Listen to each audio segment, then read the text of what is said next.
तो हाँ जी, देखो जी, ये इस जातक की जन्म लग्न कुंडली का चार्ट है। इनकी बनी है वृश्चिक लग्न की जन्म कुंडली, और इस लग्न कुंडली के जो मालक बने हैं वो है मंगल ग्रह। इनकी देखो जी कुंडली में कुछ ग्रह अच्छे हैं, कुछ ग्रह खराब हैं। जो ग्रह अच्छा है इसका, वो चंद्रमा मुझे लगा है उच्च का बैठा है, जो कि भाग्य का मालक है, उच्च का बैठा है पत्नी घर में। चंद्रमा मतलब इनको ज़्यादातर अच्छे फल देगा। इसके अलावा इनका सूर्य भी बहुत अच्छा लगा है मुझे, सूर्य भी बहुत अच्छे फल देगा। और यहाँ पे शुक्र बुध शनि बैठे हैं, तीन ग्रह। वैसे बुध शुक्र इस कुंडली में मार्केश है, लेकिन फिर भी बुध शुक्र ज़्यादातर अच्छे फल ही देंगे। और शनि भी बहुत अच्छे फल देगा, क्योंकि शनि अपने घर को दिख रहा है, इस घर का अच्छा करेगा। मंगल अच्छे फल देगा, लेकिन मंगल के अच्छे फलों में आएगी कमी, क्योंकि साथ में राहु बैठा है, अंगारक दोष बना है। और इनकी कुंडली में देखो जी काल सर्प दोष भी बना है, जो कि एक खराब दोष माना गया है। इसकी वजह से राहु केतु ज़्यादातर खराब फल देंगे। और जो सबसे मुझे खराब ग्रह इनका लगा है वो है गुरु, जो कि बैठा है 8वें घर में। ये तो बहुत ज़्यादा खराब फल देगा। और आपको मैं जैसे बता ही चुका हूँ कि किसी भी ग्रह का जो अच्छा बुरा असर होता है वो हमें कब मिलता है, जब उसकी दशा आती है। तो इस जातक के ऊपर अभी दशा किसकी है, वो है गुरु ग्रह की, जो कि पिछले 2013 से इसके ऊपर चल रही है, जो कि 2029 तक इसके ऊपर रहेगी। अभी भी मतलब 9 साल की पड़ी है दशा। तो इसके ऊपर जो अभी वर्तमान में बड़ा असर है वो गुरु ग्रह का है। और 20% इसके ऊपर जो असर है वो शुक्र का है, क्योंकि इसकी चल रही है अंतरदशा, जो कि तीसरा महीने 21 से चली है, और ये 23 तक रहेगी। लेकिन ज़्यादा असर जो बड़ा है वो गुरु का है। और आपको मैं जो 20 की जानकारी है वो पहले बता ही चुका हूँ कि जो 12 ग्रह होते हैं हमारी लाइफ की किसी न किसी जानकारी को दर्शाते हैं।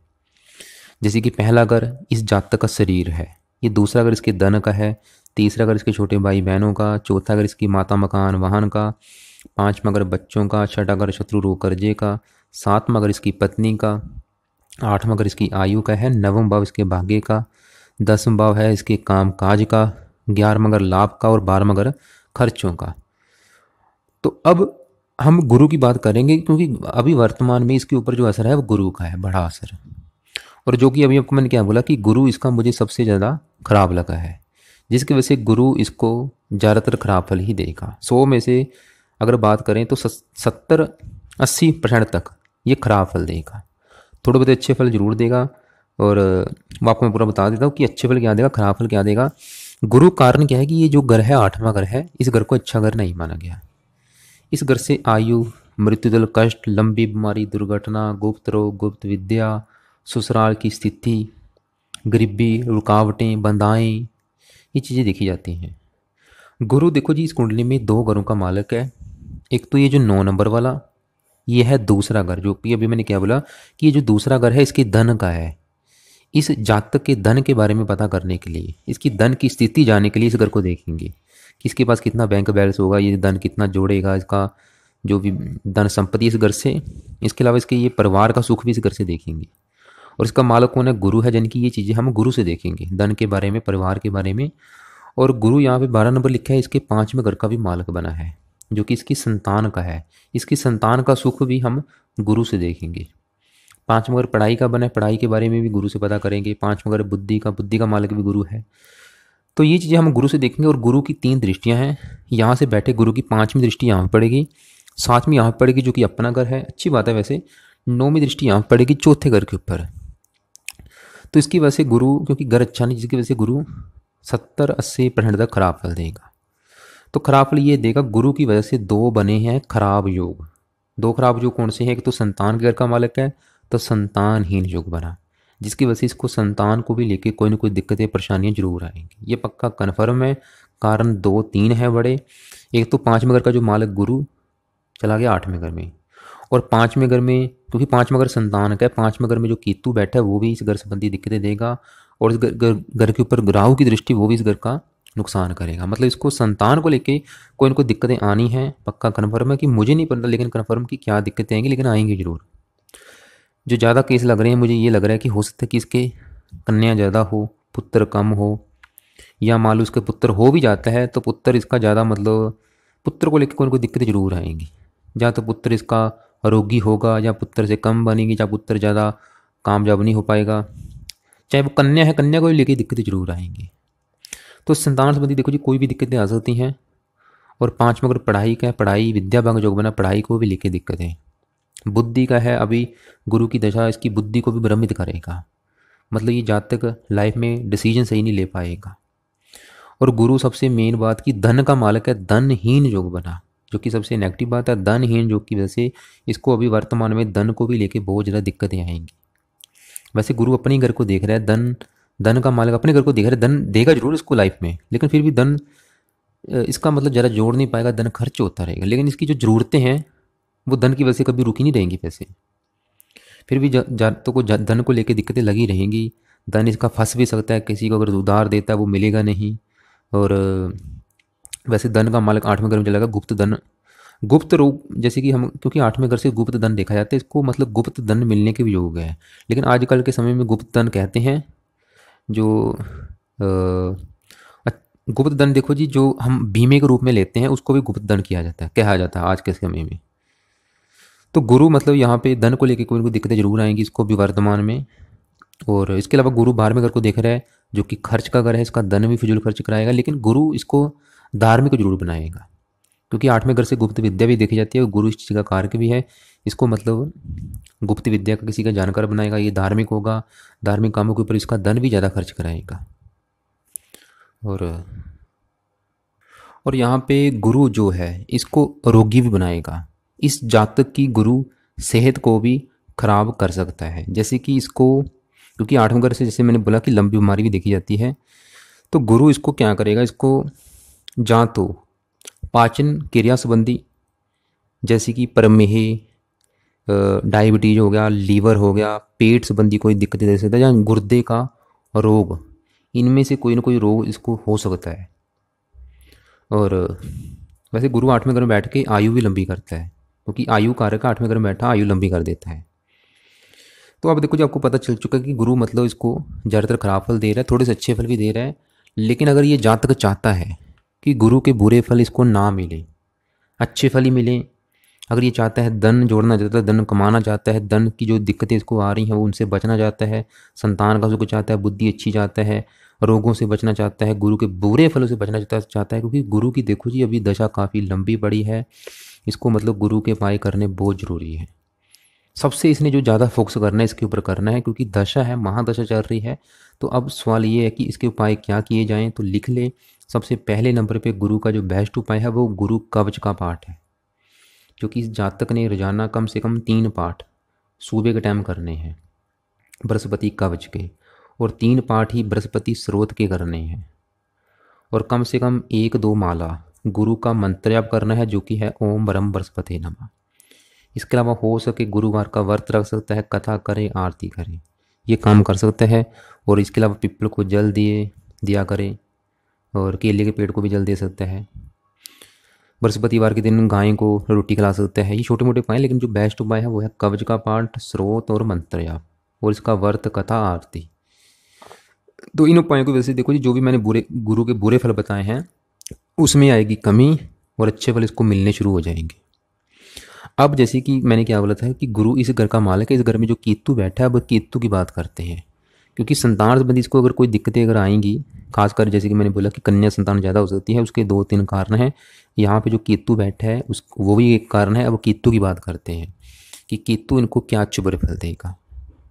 तो केतु देखो जी क्या हो रखा है कि क्योंकि काल सर्प दोष की वजह से केतु ने वैसे देने थे यहाँ पे अच्छे फल, लेकिन अच्छे फल में कमी आ जाएगी। तो केतु यहाँ पे खराब फल ये देगा, संतान का अगर है, संतान संबंधी कोई दिक्कतें दे सकता है, जैसे कि इसकी पत्नी का गर्भपात करा सकता है, या इसकी जो संतान है वो ऑपरेशन के द्वारा हो सकती है, या प्रथम कन्या होने के योग है। मैं कन्फर्म नहीं हूँ, लेकिन आपको वैसे वही बता रहा हूँ, ये चीज़ें हो सकती हैं, या संतान से कम बन सकती है। और इसके अलावा पढ़ाई का अगर है, पढ़ाई को लेकर दिक्कतें, बुद्धि को लेकर दिक्कतें। लेकिन केतु क्योंकि मीन राशि में बैठा है, ऐसे जातक मैंने देखे हैं धार्मिक होते हैं, तीर्थ यात्रा के शौकीन होते हैं, धार्मिक कामों से भी ये धन कमाने वाले होते हैं। और गुरु इसका जो 8वें घर में बैठा है, क्योंकि गुरु घर में केतु बैठा है, ये जातक अपनी जन्मभूमि से दूर जाके भी धन कमा सकता है। क्योंकि गुरु ये 8वें घर से भी हम मतलब विदेश यात्रा देखते हैं, तो घर अपनी जन्मभूमि से दूर जाने के भी इसके योग हैं अभी गुरु की दशा में। तो यहाँ पे केतु के भी बुरे फल से बचने के लिए इसको, क्योंकि राहु केतु जो कालसर्प दोष लेके बैठे हैं, इसका जो असर होता है, जैसे कि मैंने बोला कि हमारे ऊपर बड़ा असर किसका होता है, जिसकी दशा होती है। लेकिन जब कालसर्प दोष बनता है, उस कालसर्प दोष का जो असर होता है वो हमारे ऊपर लाइफ टाइम रहता है। तो राहु केतु का असर अभी भी इसके ऊपर है, केतु का असर अभी भी है। तो मैं इनको यही कहूँगा कि केतु के लिए भी ये उपाय करता रहे। और केतु के लिए एक तो कुत्तों को रोटी डाला करे, और रात के समय केतु कवच का पाठ या केतु स्रोत का पाठ, दोनों एक एक पाठ ये कर सकता है। वैसे केतु अच्छे फल जरूर देगा यहाँ पे कुछ, जैसे कि इसको बुद्धिमान बनाएगा, अपनी धुन का ये पक्का होगा, मेहनती होगा, और इसको शेयर बाजार, सट्टा, लॉटरी आदि में अचानक धन लाभ होने के भी योग है। अगर उनमें इसकी रुचि है तो उसको उनमें से इसको अचानक धन लाभ भी हो सकता है, ये केतु की वजह से। तो आगे देखो जी, बात करते हैं इनके यहाँ पे चंद्रमा की। चंद्रमा इनका यहाँ पे बैठा है 7वें घर में, और ये जो 7वां घर है ये इस जातक के विवाह का है, इसकी पत्नी का है। इसकी पत्नी का सुख, विवाह का सुख इस घर से देखेंगे। और इसके अलावा ये 7वां घर इसकी दिल्ली की इनकम का भी है, साझेदारी के कामों का भी है। तो ये चीज़ें इस घर से देखेंगे। इस घर का जो मालक बना है 2 नंबर लिखा है वो है शुक्र। ये चीज़ें हम शुक्र से भी देखेंगे, इस घर में जो चंद्रमा बैठा है इससे भी देखेंगे। और इस घर के ऊपर शनि की दृष्टि है 10वीं, और राहु की दृष्टि है, इनको भी देखेंगे। तो पहले बात करते हैं चंद्रमा की। चंद्रमा यहाँ पे जो 4 नंबर लिखा है, इस घर का मालक है 9वें भाव का, जो कि भाग्य का घर है। यहाँ से हम इसका भाग्य देखेंगे, भाग्य का मालक बना है चंद्रमा। 9वें भाव से हम तीर्थ यात्रा, विदेह यात्रा, धर्म, पिता का सुख भी देखते हैं। तो इसका देखो जी, जो भाग्य है, भाग्य उठ के चला गया पत्नी के घर में, भाग्य उठ के चला गया विवाह के घर में। चंद्रमा क्या करेगा, इसका भाग्योदय कब करेगा, इसका विवाह होने के बाद। इसकी जब मतलब मैरिज होगी, विवाह होगा, उसके तत्काल बाद इसका भाग्योदय हो जाएगा। इसका मतलब भाग्य है, इसका साथ देना शुरू हो जाएगा, और इसकी पत्नी भी इसके लिए भाग्यशाली साबित होगी। पत्नी का सुख अच्छा मिलेगा, विवाह का सुख बहुत अच्छा है। पत्नी भाग्यशाली होगी, सभी गुणों से युक्त होगी। और मैं इसको यही कहूँगा कि ये जो भी कारोबार कर रहा है वो कोशिश करे कि पत्नी के नाम से करे, क्योंकि पत्नी का पक्ष अच्छा है। अगर ये धन जोड़ना भी चाहता है, धन जो पैसा जमा कर रहा है वो पत्नी के नाम से करे। जो भी कामकाज करना है वो पत्नी के नाम से करे। पत्नी का पक्ष इसका कुंडली में बहुत अच्छा है। पत्नी इसकी भाग्यशाली होगी, पत्नी के द्वारा भी भाग्योदय होगा, और विवाह होने के बाद भी भाग्योदय होगा, और चंद्रमा की दशा में भी इसका भाग्योदय होगा। दिल्ली की इनकम के लिए अच्छा है, साझेदारी के कामों के लिए भी अच्छा है। अगर ये किसी के साथ पार्टनरशिप में काम करता है उसमें भी इसको बेनिफिट होगा। धर्म, 9वें भाव से धर्म भी देखा जाता है, ये धार्मिक भी होगा, पत्नी भी इसकी धार्मिक होगी, भाग्यशाली होगी। चंद्रमा यहाँ पे खराब फल भी देगा। खराब फल क्या देगा, इसकी जो 7वीं दृष्टि है वो पड़ेगी पहले घर के ऊपर, और पहला घर इस जातक का शरीर है। इसकी जो सेहत, इसका जो स्वभाव, रंग रूप, पर्सनैलिटी से पहले घर से देखेंगे। और पहले घर के ऊपर चंद्रमा की दृष्टि है, और ये चंद्रमा की नीच राशि है, जो 8 नंबर लिखा है वृश्चिक राशि, चंद्रमा की नीच राशि। तो पहले घर का चंद्रमा करेगा नुकसान। क्या करेगा, इसकी सेहत को करेगा खराब, इसको बनाएगा रोगी। जातक को, जातक रोगी होगा, सेहत को लेकर दिक्कतें, मानसिक रोगी बना सकता है, खासकर चंद्रमा की दशा। तो चंद्रमा को पता चल चुका है अच्छे फल भी देगा, लेकिन सेहत के मामले में खराब फल दे सकता है। अब देखो जी, चंद्रमा भाग्य का मालिक है। यहाँ पे जो सूर्य बैठा है, अब उसकी बात करते हैं। और सूर्य भी इसको, चंद्रमा तो फिर भी देखो जी खराब फल दे रहा है इस घर का, लेकिन सूर्य जो है वो 100 में से पूरे 100% अच्छे फल देगा, ये खराब फल नहीं देगा। तो यहाँ पे जो सूर्य है वो यहाँ पे जो 5 नंबर लिखा है, इस घर का मालिक है 10वें भाव का। 10वां भाव इस जातक का काम काज का घर है। ये इसका जो भी मतलब कारोबार, नौकरी, व्यापार, बिजनेस इस घर से देखेंगे। इस घर में जो 3 ग्रह बैठे इनसे भी देखेंगे। इस घर के जो मालिक बने हैं सूर्य है उनसे भी देखेंगे। 10वां भाव इसके पिता का भी है, सरकार का भी है, मान प्रतिष्ठा का भी है।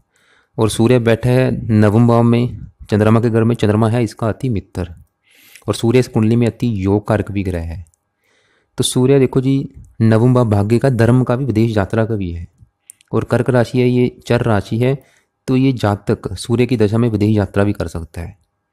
अगर ये विदेश जाता है तो विदेश में जाने से भी इसका भाग्योदय होगा, क्योंकि भाग्य घर में बैठा है तो विदेश में भी इसका भाग्योदय होने के योग हैं। और विदेश का मतलब मेरा यहाँ पे ये है कि अपनी जन्मभूमि से दूर जाना, चाहे वो इसका अपना ही देश है चाहे विदेश है।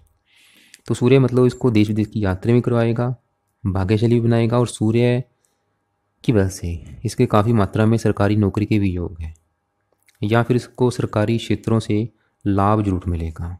पिता को सुख अच्छा है, और सूर्य की भी दशा बहुत अच्छी जाएगी। सूर्य भी इसको अच्छे फल ही देगा, इसको धार्मिक बनाएगा। पिता या सरकारी क्षेत्रों से इसको लाभ मिलेगा, पिता से भी लाभ मिलेगा। काम काज रिगार्डिंग अच्छे फल देगा, मान प्रतिष्ठा अच्छी देगा, क्योंकि दसम भाव का ही मालक है। तो अब आगे बात करते हैं, इनके यहाँ पे 3 ग्रह बैठे हैं, शुक्र बुध शनि।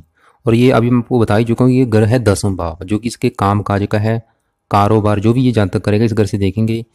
और यहाँ पे पहले शुक्र की बात करते हैं, वैसे भी क्योंकि अभी वर्तमान में इसके ऊपर शुक्र का भी असर है। जैसे कि मैंने बोला था कि गुरु का बड़ा असर है, वो तो दशा इसकी खराब हो जाएगी, लेकिन शुक्र का भी इसके ऊपर असर है। और अगर शुक्र की बात करें, शुक्र फिर भी इसको 100 में से 70-80% अच्छे फल देगा। ये तीसरा महीना 21 से चली है, अभी 23 तक चलेगी।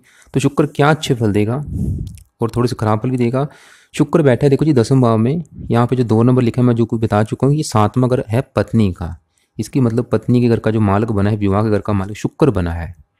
और शुक्र यहाँ पे 7 नंबर लिखा है 12वें घर का भी मालिक है, जो कि खर्च का है, खर्च हानि। और शुक्र इस कुंडली में मार्केश भी है, बैठा है वैसे सूर्य घर में जो कि शत्रु है, लेकिन इसकी जो 7वीं दृष्टि बढ़ रही है यहाँ पे 4थे घर के ऊपर, जो कि इसकी मित्र राशि है, खर्च का मालिक है। खर्च इसका जो होगा, इसका अभी वर्तमान में शुक्र क्या करेगा, इसका खर्च कराएगा किसके ऊपर, इसके मकान वाहन के ऊपर। इसका जो धन खर्च हो सकता है, इसके मकान वाहन भूमि जमीन ज़्यादा के ऊपर इसका धन ज़्यादा खर्च करा सकता है। शुक्र पत्नी घर का मालिक है, पत्नी उठी चलेगी काम काज घर में, पत्नी के आने के बाद भी इसको काम काज में बेनिफिट मिलेगा। और हो सकता है कि पत्नी भी इसकी काम काज कोई करने वाली हो। और 10वां भाव में बैठा है, ऐसे जातक मैंने देखे हैं शुक्र से जुड़े कामों से भी धन कमाते हैं, जैसे कि ट्रांसपोर्ट हो गया, और साहित्यकार, कलाकार, संगीत, अभिनय, इन चीज़ों का इनको शौक़ होता है। या फिर ट्रांसपोर्ट, तेल, फिल्म, टेलीविज़न, संगीत, कला। और क्योंकि 7वां अगर 10वां भाव में बैठा है, विदेश में भी जाके ये धन कमा सकता है। कहने का मतलब शुक्र की जो दशा है वो अभी काम काज की रिगार्डिंग वैसे अच्छे फल ही देगी, तकरीबन अच्छे फल ही मिलेंगे इसको काम काज की रिगार्डिंग। जो भी ये काम काज कर रहा है तो उसमें इसको अच्छे फल ही मिलेंगे। और साथ में शनि भी बैठा है, जो कि भौतिक सुखों का मालिक है, इसको काफ़ी अमीर भी बनाएगा। साथ में बुध भी बैठा है। जातक अगर खुद का देखो जी कारोबार करते हैं, उसमें इसको ज़्यादा बेनिफिट रहेगा, क्योंकि बुध से हम व्यापार देखते हैं, बिजनेस देखते हैं। नौकरी अपेक्षा इसको चाहिए कि जहाँ तो खुद का बिजनेस करे, उसमें ज़्यादा बेनिफिट होगा। तो शुक्र इसको मतलब जो शुक्र की अभी दशा चल रही है अच्छी जाएगी इसकी। और इसके अलावा ये जातक वस्त्र, भूमि, वाहन, आभूषण, इनके ऊपर अपना धन भी ज़्यादा खर्च करेगा। पिता, सरकार, बिजनेस, ये 10 बहुत चीज़ें देखी जाती हैं, इसका सुख अच्छा है। तो आगे देखो जी बात करते हैं यहाँ पे बुध ग्रह की। बुध बैठा है 10वें भाव में, सूर्य घर में, सूर्य बुध का अति मित्र है, मित्र राशि में बैठा है। शुक्र भी इसका मित्र है, एक अच्छा योग बना है। बुध शुक्र जब भी बैठते हैं एक योग बनता है लक्ष्मी नारायण योग, लक्ष्मी नारायण राजयोग। और बुध शनि के साथ बैठा है, शनि भी इसका मित्र है। और बुध की 7वीं दृष्टि पड़ रही है 4थे घर के ऊपर, वो भी इसकी मित्र राशि है। लेकिन बुध इस कुंडली में है मार्केश, 8वें घर का भी मालिक है, लेकिन 11वें घर का भी मालिक है लाभ का। फिर भी देखो जी बुध ज़्यादातर अच्छे फल ही देगा। 8वां घर आयु का, उम्र लंबी कर देगा। 10वें भाव में बैठा है, काम काज रिगार्डिंग अच्छे फल मिलेंगे। लाभ का मालिक है, लाभ देगा, धन लाभ देगा। मकान वाहन का सुख लाइफ में अच्छा मिलेगा इसको। इसके बाद अच्छा अगर अच्छी गाड़ी, भूमि, जमीन जैसे सभी सुख मिलेंगे। और ये काफ़ी मात्रा में इसके देखो जी सरकारी नौकरी के भी योग हैं। ऐसे ज़्यादा मैंने देखे हैं, कोई बड़े अधिकारी होते हैं या सेनापति होते हैं, मतलब सरकारी क्षेत्रों से जहाँ तो इसको लाभ मिलेगा, या सरकारी नौकरी में हो सकता है, या किसी न किसी प्रकार से सरकारी क्षेत्रों से इसको लाभ मिलने के योग हैं। या फिर बुध जैसे कि मैंने बताया था कि बिजनेस का कारक है, तो ये अगर खुद का व्यापार करता है वो भी बेनिफिट रहेगा इसके लिए। और बुध की दशा खासकर वो भी अच्छी जाएगी, व्यापार बिजनेस में लाभ होगा, धन की प्राप्ति होगी। और साथ में शुक्र बैठा है, जो कि 7वें घर का मालिक है शुक्र। और इसकी वजह से क्या होगा, जातक के विवाह के बाद जातकों को समाज में उच्च पद व प्रतिष्ठा दिलाएगा ये शुक्र बुध। और व्यापार से भी लाभ होगा। बुध शनि बैठे हैं, करोड़पति बनने के भी योग हैं इसके देखो जी। तो बुध की भी दशा अच्छी जाएगी। और यहाँ पे अगर शनि की बात करें, शनि थोड़े से खराब फल देगा, लेकिन ज़्यादातर अच्छे फल देगा। तो शनि इस कुंडली में 2 घरों का मालिक है। एक तो यहाँ पे जो 10 नंबर लिखा है तीसरे घर का, और 11 नंबर वाला चौथा घर, जो कि इसकी माता, मकान, वाहन, भूमि, जमीन, जायदाद का है। शनि इस कुंडली में ना तो मार्केश है ना योग कारक है, ये सम है इस कुंडली में। शनि अच्छे फल क्या देगा, 7वीं दृष्टि पड़ेगी अपने घर के ऊपर, इसको लाइफ में अच्छा घर जरूर मिलेगा, अच्छा घर, अच्छी गाड़ी, भूमि, जमीन, जायदाद, नौकर चाकर, ये सभी सुख शनि इसको जरूर दिलाएगा। काम काज अगर बैठा है, 10वें भाव में बैठा है, शनि की वजह से राजनीति में भी इसकी रुचि हो सकती है। खासकर शनि की दशा में शनि इसको या तो राजनीति में ले जा सकता है, या सरकारी नौकरी दिला सकता है, या सरकारी क्षेत्रों से लाभ दिलाएगा। अगर सरकारी नौकरी मिलेगी भी, वो भी उच्च पद की। और शनि की दशा भी अच्छी जाएगी इसकी। और शनि की तीसरी दृष्टि यहाँ पड़ेगी तुला राशि, उच्च राशि के ऊपर, जो कि विदेश का घर है। देश विदेश की यात्रा भी शनि से करवाएगा और बड़े बड़े खर्च भी कराएगा इससे। पत्नी घर को देखेगा, वैसे पत्नी घर में भी मित्र राशि है, थोड़ा बहुत पत्नी से भी मनमुटाव शनि की दशा में हो सकता है। पिता घर में बैठा है, शत्रु राशि है, तो पिता से भी विचारधारा कम मिल सकती है, या पिता को भी लेकर कोई ना कोई दिक्कतें परेशानियां आ सकती हैं शनि की दशा में। सबका अपना अपना असर, मैं जो कि पहले बता चुका हूँ। सभी ग्रहों का जो अच्छा बुरा असर है उनकी दशा में मिलता है। जैसे कि मैं बुध का बोला कि पिता को सुख अच्छा देगा, शुक्र का बोला पिता को सुख अच्छा, सूर्य पिता को सुख अच्छा, शनि के बारे में मैंने बोल दिया कि पिता के सुख में कमी। इनका जो भी अच्छा बुरा असर है इनकी दशा में मिलता है। तो शनि की दशा भी वैसे अच्छी जाएगी इसकी। तो अब आगे बात करते हैं यहाँ पे मंगल और राहु की। और ये देखो जी, जानना काफ़ी जरूरी है। मंगल और राहु एक साथ बैठे हैं, एक योग बना है अंगारक योग। योग नहीं है वैसे, ये दोष है, अंगारक दोष। यहाँ पे क्या होगा, मंगल ने देने हैं अच्छे फल, लेकिन राहु ने देने हैं खराब फल, काल सर्प दोष में बना है। वैसे ये कन्या राशि है, राहु की स्वय राशि है। राहु ऐसा नहीं है खराब फल ही देगा, अच्छे फल भी जरूर देगा यहाँ पे, लेकिन काल सर्प दोष की वजह से राहु के अच्छे फल में कमी आएगी। तो पहले यहाँ पे मैं आपको मंगल ग्रह में बता देता हूँ। और मंगल ने यहाँ पे भाई इसको देने हैं अच्छे फल, लेकिन मंगल के भी अच्छे फलों में कमी आ जाएगी, क्योंकि साथ में राहु बैठा है, अंगारक दोष बना है। राहु क्या करेगा, मंगल के अच्छे फलों को कम करेगा। मंगल इसके यहाँ पे जो 8 नंबर लिखा है पहले घर का मालिक है, और 1 नंबर लिखा है छठे घर का भी मालिक है, लेकिन इसे छठे घर का दोष नहीं लगेगा क्योंकि ये लग्नेश है। और पहला घर है इस जातक का शरीर, इसकी सेहत, स्वभाव, रंग रूप। और पहला घर यानी कि इस जातक का शरीर, और शरीर कहाँ चला गया, 11वें घर में, लाभ के घर में, इच्छा पूर्ति घर में। वैसे यहाँ पे बुध का घर है, ये शत्रु राशि जो कि मंगल की, लेकिन फिर भी मंगल देखो जी, क्योंकि लग्नेश है, योग कारक है, और मंगल की 3 दृष्टियां हैं। चौथी दृष्टि यहाँ पे पड़ेगी जो कि मित्र राशि है, धन के घर के ऊपर। 7वीं यहाँ पे यो भी मित्र राशि है। 8वीं यहाँ पे ये इसका अपना घर है। तो मंगल अच्छे फल ये देगा, इसकी एक तो सेहत को अच्छा करेगा, इसको सेहतमंद बनाएगा, तंदुरुस्त बनाएगा। शरीर ही उठ के चला गया लाभ के घर में, इसको काफ़ी धनी बनाएगा। इस जातक के धन कमाने के साधन कई होंगे, इच्छाएं पूरी करेगा, इसको धन, पद, प्रतिष्ठा, जमीन, जायदाद सभी सुख देगा। और मंगल दूसरे घर को देख रहा है चौथी दृष्टि से, इसको धनी बनाएगा, परिवार का सुख अच्छा, वाणी थोड़ी सी कठोर करेगा, इसको क्रोधी बनाएगा, जिद्दी बनाएगा, हट्टी बनाएगा। 5वें घर को देखेगा, वैसे संतान पुत्र के भी योग है मंगल, क्योंकि पुरुष ग्रह है। 6ठे घर को देखेगा जो कि ननिहाल का घर है, ननिहाल से भी इसको धन मिलेगा। और ऐसे जातक मैंने देखे हैं टेक्निकल विद्या के भी जानकार होते हैं। लेकिन अब देखो जी, मैंने क्या बोला था कि मंगल के अच्छे फल में आएगी कमी, क्योंकि साथ में राहु बैठा है, अंगारक दोष बना। इसकी वजह से क्या होगा, व्यापार में नुकसान होगा, लाभ में कमी, चलता चलता व्यापार इसका बंद भी हो सकता है। ये 11वां अगर बड़े भाई बहनों का, बड़े भाई बहनों के सुख में कमी। पहली बात, इसका कोई बड़ा भाई होगा नहीं, अगर होगा उससे कम बनेंगे। तो यहाँ पे एक बात क्या है कि मंगल वैसे भी 2 डिग्री का बैठा है, मतलब एक बच्चे के रूप में है, जो भी अच्छे फल मैंने बताया उसमें भी कमी आएगी। तो हमने क्या करना है, इसकी डिग्री को बढ़ाना है और राहु की डिग्री को करना है माइनस। राहु क्योंकि यहाँ पे खराब फल देगा, इसकी 9वीं दृष्टि यहाँ पे पड़ेगी, पत्नी से भी थोड़ा बहुत मनमुटाव करा सकता है अपनी दशा में, संतान संबंधी दिक्कतें, फजूल की मेहनत, लाभ में कमी। तो राहु ग्रह के लिए राहु की वस्तुओं का दान करता रहे, कवच का पाठ करे, स्रोत पढ़े। और क्योंकि अगर इसने राहु को सही कर लिया, देखो जी, इसको एक तो मंगल के जो अच्छे फल है उसमें मंगल के अच्छे फल भी इसको मिलने शुरू हो जाएंगे। राहु क्या करेगा, मंगल क्योंकि इसका शरीर है, तो राहु इसकी सेहत को भी खराब करेगा, इसको रोगी बनाएगा, जिद्दी बनाएगा, क्रोधी बनाएगा, जीवन में संघर्ष कराएगा। इसका क्योंकि शरीर का मालिक ही देखो जी राहु के साथ बैठा है, तो इसलिए मतलब राहु को सही करना काफ़ी जरूरी है। क्योंकि वैसे भी मैं आपको बता ही चुका हूँ कि काल सर्प दोष का जो असर होता है लाइफ टाइम रहता है। तो राहु केतु के पाए तो ये लाइफ टाइम करता रहे। तो एक बार मैं मोटा मोटा फिर रिपीट कर देता हूँ कि अभी इसके ऊपर जो वर्तमान में बड़ा असर है वो गुरु का है, जो कि इसका बिल्कुल खराब बैठा है। गुरु के पाए करने बहुत जरूरी है। दूसरी बात, राहु केतु जो कि काल सर्प दोष लेके बैठे हैं, राहु केतु के लिए राहु कवच का पाठ करे, स्रोत पढ़े, और केतु कवच का भी पाठ, केतु स्रोत का पाठ, और केतु के लिए कुत्तों को रोटी डालनी है, राहु के लिए पंछियों को सतनाजा डाले।